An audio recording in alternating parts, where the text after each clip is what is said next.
Well, how we doing on this fine, satisfying Saturday? And the reason why it's fine and it's satisfying because we made it through another week. And for some people who are embarking upon this Sabbath, you respect that as such. And those who may be running some errands and running around these streets, just be careful, especially in the Northeast.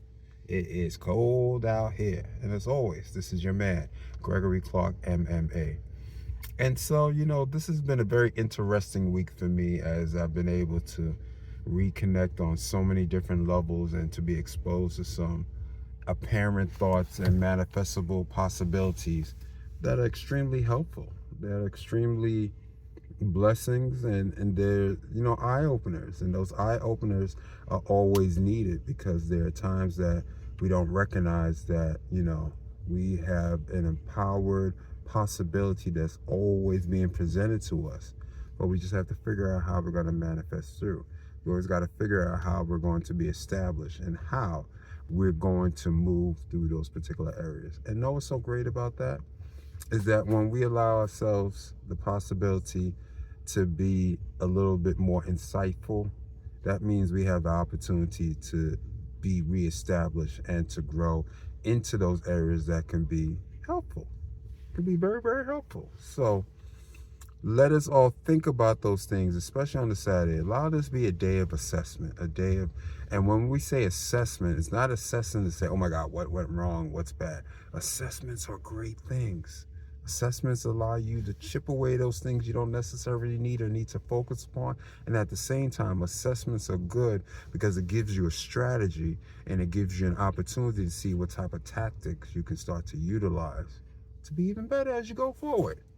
So when you hear the word assessment, don't get your panties in a bunch. Or for some of you, your drawers in a bunch. There's no reason to get in a bunch. An assessment is a good thing. You should always be assessing yourself. You should be always assessing your surroundings.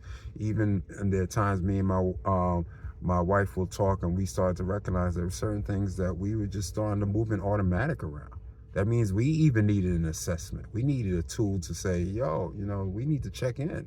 Can't be just doing the same thing over and over and over again, and then neither one of us is being satisfied. So that means there's a disconnect. We are not assessing the situation. So make sure you take the opportunity to make the necessary assessments around you. That's in business, that's in your personal life, and especially assess yourself. Don't be thankful that you can't assess everything around you and don't assess yourself. Because even I know personally, there are plenty of things that I can be much more further along in and can be doing better in. So if you're going to start assessing things and not assess yourself, then you're still doing only half the battle, okay? So once again, I always appreciate those who continue to like, follow, comment, share, and favorite. Look at that, boy. The bass is returned. Power is back. We're resonating. Hey, hey, hey, hey, hey, hey, hey. And I'd like to thank all those individuals who sent prayers, sent me messages, sent me some DMs, just checking in on me, making sure that I was good, after, dealing with the, oral surgeries and stuff like that. And I appreciate you. I'm blessed, highly favored, and I'm humble. And as always, make sure that you move in peace and love. Remember, never get caught up in nobody else's mess. No, no, no, no. No, no, no. Don't do it. Don't do it. And let's continue to move in peace and in love. Let's flow.